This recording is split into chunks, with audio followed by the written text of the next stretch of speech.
पुरी जिलापाल कार्यालय में पुरी जिला कांग्रेस पक्षर भोट चोरी विरुद्ध में जनसचेतनता कार्यक्रम अनुष्ठित हो जाएगी। यह अवसर में पुरी जिला कांग्रेस कमिटर सभापति इंजीनियर राजेश कुमार मिश्र नेतृत्व में भोट चोरी विरुद्ध में दस्तखत अभियान आरंभ कर आमे भारतर नागरिक माने भोटर तालिका हेरफेर एवं भोट अधिकार वंचित होगा बंद होगापी दाबी करुछु।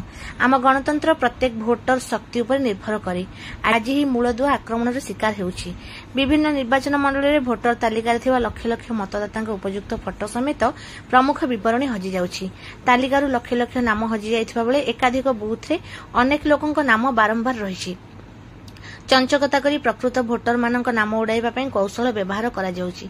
एही क्रम रे भारतर निर्वाचन कमिशन को आह्वान करूछु जे साधारण लोकंक जांच पई मेसिन रु स्पष्ट जानि हेउतवा फोटो सह भोटर तालिका उपलब्ध करंतु।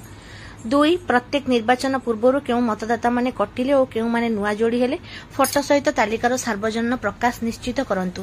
3 भूल रे बा अन्याय रे कहा नाम कटिथिले एक सुगम अभियोग प्रतिकार व्यवस्था निश्चित करंतु। 4 शेष मुहूर्त रे भोटर तालिकार मतदाता नाम कटा जिबा किंबा जोड़िबा प्रक्रिया को एड़ा जिबा उचित। यथेष्ट पूर्व एक स्पष्ट कट ऑफ तारीख घोषणा करा जिबा उचित। 5 भोट चोरी कार्य रीतिमत संपृक्त थिबा अधिकारी एजेंट विरुद्ध में मामला रुजु करंतु।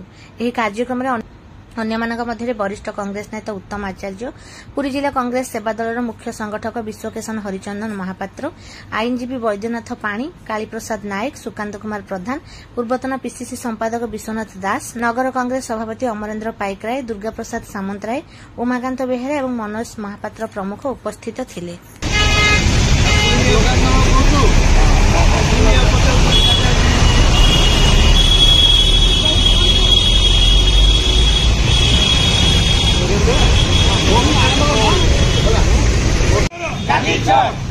भोट चोरी चलिबो नाय भोट चोरी चलिबो नाय भोट चोरी चलिबो नाय भोट चोरो भोट चोरो भोट चोरो